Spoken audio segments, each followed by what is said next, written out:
You're listening to Crud Talk, a ministry of 50 Shades of Grace. Everybody's got a story. I'm guessing like me, you've been hurt before. But what if I told you there was more to this life than being stuck in the hurt and sin of your past? Hey, we all have crud, but it's how we deal with it that makes all the difference.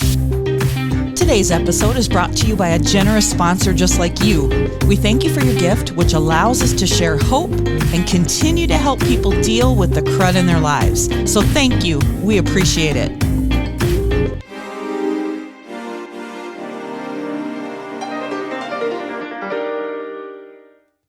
Hello, everybody. Welcome to Crud Talk. I'm Sonia Bruner. How are you doing?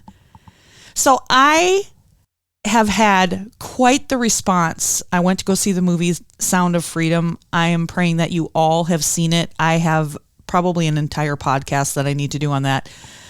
It deserves its own episode. Great movie, brings awareness to human trafficking. So many thoughts behind that. But anyway, I just want to give a big cheer for everyone involved. Tim Ballard and his story, Jim Caviezel, and the people that brought that from Angel Studios. What a fantastic effort. And just the movie was just very well done. So I have a question for you all. How many of you have asked the question, how? How might be the dumbest question to most of the experts, unless you're desperate. I was recently ridiculed by an expert who sells help to people who are going after what they want and willing to work hard and ask questions in order to learn and grow and become more successful. I was ridiculed for, get this, asking the question, how? He literally wrote a post and included my comment of how, and he did not like it at all. I'm talking at all. I think he said, don't write stupid comments like how. And I was the only one that asked how. Okay. And then it got me thinking, I got this from my website, and here's someone who wrote to me and wanted to know how. Sonia, I wanted to let you know that you wrecked me. I was living my life and I thought that I had everything under control until I watched your story. The weird thing about all this is I can't tell you how I found your story. I hear that a lot. I swear, I have no idea how I got it. I clicked on something and there you were. My first question is, how? How did you make it through all of that? My next question is, how could you forgive your mother or the men that hurt you? How is this possible? How could you believe in a God who would allow this to happen to you? I wanted to believe that you were weak and needed some kind of rescuer to believe in so that you could try to live a normal life. The way that I handle life is by not letting things bother me. I keep my emotions in check so that I don't get drawn into unnecessary drama. There is no drama when you don't depend on anyone. If something makes me start to feel things or might make me feel kind of like I'm out of control, I move on. I always felt that only weak-minded people dwell on the negative things in their lives because they're too weak to move on. There's too much of that going on these days. All you hear about is people that say that they've been abused, like that's an excuse to do horrible stuff. My way works. It works great. Avoid and ignore, and you don't get hurt because things don't bother you because you don't let it. I'm feeling pretty good about where I'm at, but as I listened to your story, things started to unravel in my way of thinking. And then it hit me. Last year, I ended a 4-year relationship because I couldn't bring myself to commit to the most wonderful girl that I will ever know. She wanted me, the real me, and kids and all that stuff, and I felt unworthy just like you. I think I was waiting for you to try to make us feel sorry for you, or maybe that all men are bad or something like that. I was like, is this girl for real? I couldn't understand how you could smile or sing. By the way, your voice is incredible. That got me. As I watched you speak, I went from hating you to wanting to hug you. I can be a cynical SOB at times. I admit it. This is what got me through. You didn't act weak. You didn't show fear. I thought you might hang your head like you could still feel ashamed, but you stood strong and looked the audience right in the eye. You had this authority and power coming off of you. Honest, I couldn't stop watching. Then you talked about being sold for sex and a man taking off his t-shirt and covering your face to rape you because he felt guilty for what he was going to do to you. I couldn't take it. You were actually sold to men, sold like a piece of meat. I can't imagine what you felt or how they hurt you. This started something inside of me that I couldn't stop if I tried. I remember, I don't like emotions of any kind. I do anything to avoid them. Here I was feeling like I was having a heart attack. The only way I can describe this is it felt like someone was sitting on my chest. This is why. When I was 10, a man in my neighborhood touched me and did other things. He made me touch him.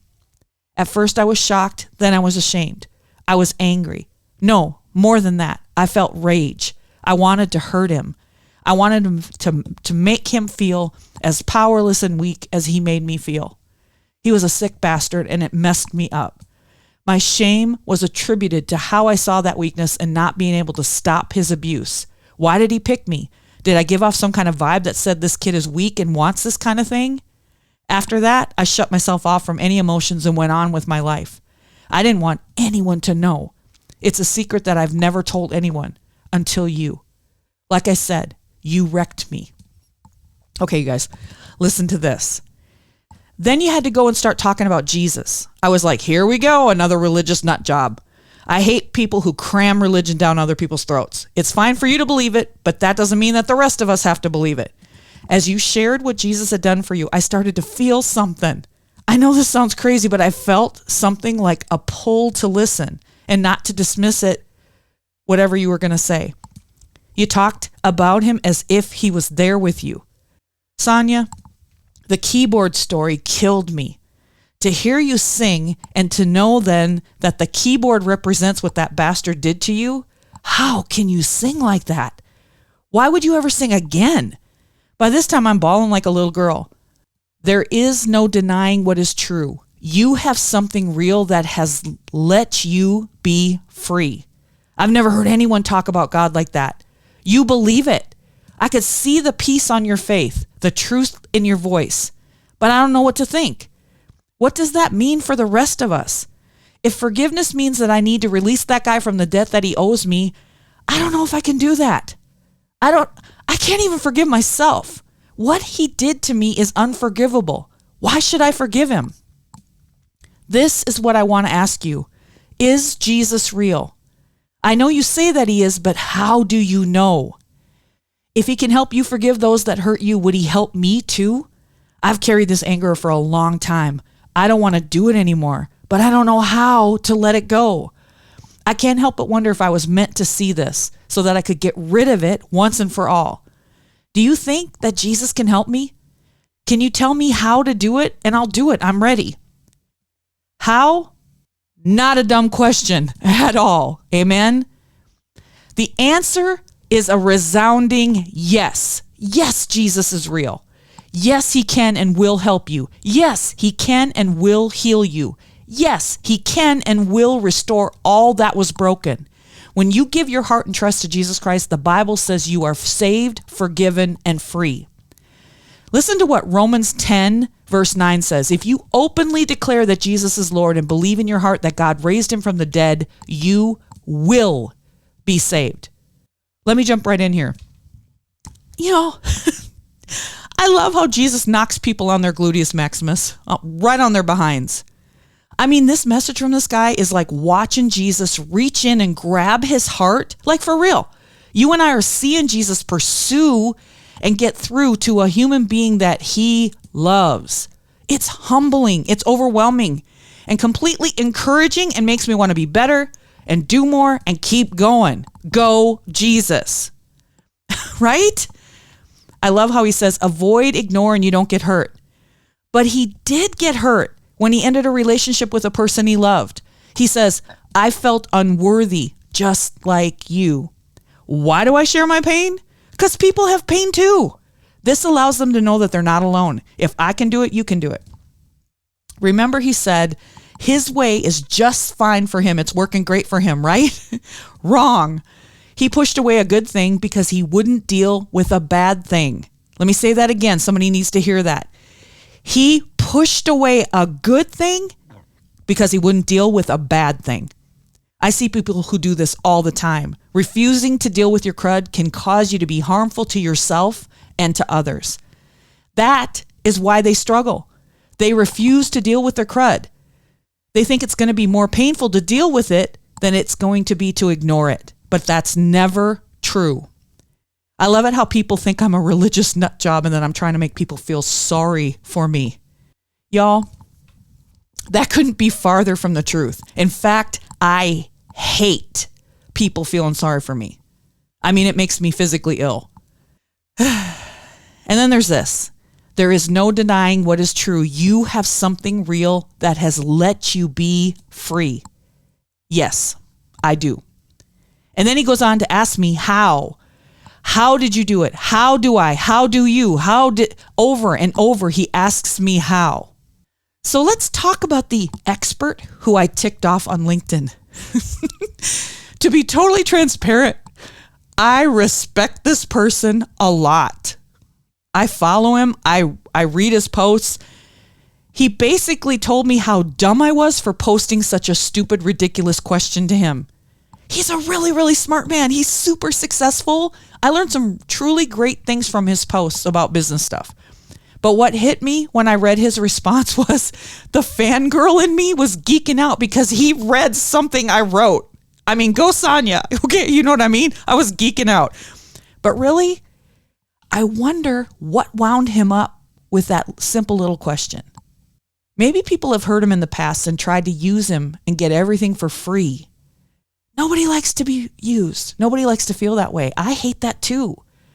I'm not sure, but whatever it was about me asking how, he didn't like it. And then after I was thinking about it for a while, I giggled. Like I seriously laughed out loud. The reason he is successful is because people want to know how he does what he does. So why would he freak over a question like how? He makes his money telling people how to do what he does. Then I got to thinking about the people who do reach out to me and ask me how. I have had people, clients if you will, let's just call them clients, who reach out to me who are rich, successful, powerful, and have everything money can buy.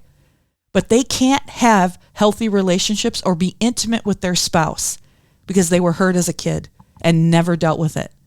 Or they dealt with it in a way that was harmful to themselves and to other people. You know, that crud stuff. You know, that I like to talk about crud.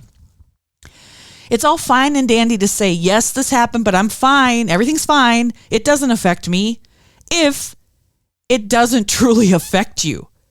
But what if it's causing major unhealthiness or broken relationships with the people you love?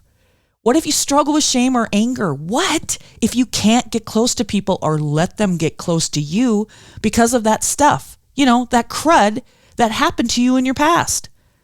What if you're bitter or broken or hurt yourself or have addictions or can't trust anyone or you are so jealous and insecure and you keep seeking affirmation from really sucky people? What then? Wouldn't you want to know how to start making better choices or how to deal with the crud that's hurt you and wounded you so badly? When they reach out to me, y'all, when they ask me how to get past it and how to forgive and how to move forward, I never tell them that their question is stupid or a waste of my time or that they will not get any engagement from me because of silly, stupid questions like how. Yep, that happened. See, when I hear someone ask how, I see opportunity. I see a way that God has given me to help others get through the pain of their past. I am part of that healing process. Why? I can provide the answers to the how question. All of us in business, teachers, doctors, counselors, pastors, we can provide the how because God has given us the knowledge, the experience, the resources, and the opportunities to help others with what we know how to do. How equals job security. People who ask me how are desperate to know how to get through the pain, how to forgive, how to let go, how to move on. They don't want to repeat any negative or unhealthy behavior. They want to be free. And they want to know how to do that. Y'all, it's never wrong to ask how. Actually, it's smart. It's healthy. It shows integrity. It shows tenacity. Why would we ever shame anyone for asking how? Crud. Everybody's got it. It's how we deal with it that makes all the difference. So how do we deal with our crud? I'm going to tell you how. Number one, you tell the truth. You can't change what you won't acknowledge. Telling the truth, sharing your heart, saying it out loud cracks open the door so light can get into those dark places. And that begins with being honest with ourselves, with others, and with God. Number two, lay it down and let it go. Letting go requires a choice to take our hands off of it. It's in that release that we choose a different way for ourselves. That hold is no longer connected to us because we've made the choice to lay it down. We choose it. That's where the power is. Number three, forgive. Forgiveness means you look at the pain. I mean, really look at it. That's the hard part because we don't want to look at it or feel it or even think about it again. But we must do this. We look at the pain of what happened and what they did to us. And then when we're ready, we release them from the debt that we think they owe us. The result equals freedom, love, and peace. Dealing with your crud allows you to move forward and live the life you were called to live, not stuck in the pain, but free for the future. But sometimes people are stuck. They need more help, or they need to go deeper on step 1 or 2, or maybe all 3. That's where I come in. That's what God has taught me and called me to, is to help people learn how to deal with the crud. Why? Because I've had to learn how to deal with my crud. And that's what I teach others. Jesus is the crud healer, but people call me the crud dealer. I love that. I am overcome. I always am at what Jesus is doing, how he does it, and why he would ever even, how he would ever even think to use me. I don't know why he would. Only Jesus, Jesus, Jesus. Would you pray for me? I always need it. Would you also pray for the man that wrote this message to me and the expert who thought asking how was a dumb thing to do? It sounds like he has some crud. If you are struggling with crud and want to know how to deal with it and move on in your life, please, please, please reach out to me and ask me how. I can help because you don't have to stay stuck. You can contact me on my website, soniabruner.com. For those of you that don't know, I'm a certified life coach. So if you go to my website, I have information about my coaching, consulting, and biblical counseling programs. I have limited availability, but if you've been struggling or you're stuck and you think you might be ready, I can give you information. I can tell you all about it, the pricing and any openings that I might have. I would love to work with you. And by the way, we are looking for sponsors for Crud Talk. This allows me to continue to do my podcast and to help people deal with their crud. If you're interested and you'd like to sponsor Crud Talk, message me for details. I have some really creative partnerships available that are pretty cool. It's okay to ask how. Even God is okay with us when we ask how. I'm Sonia Bruner. Thanks for listening to Crud Talk. See you next time.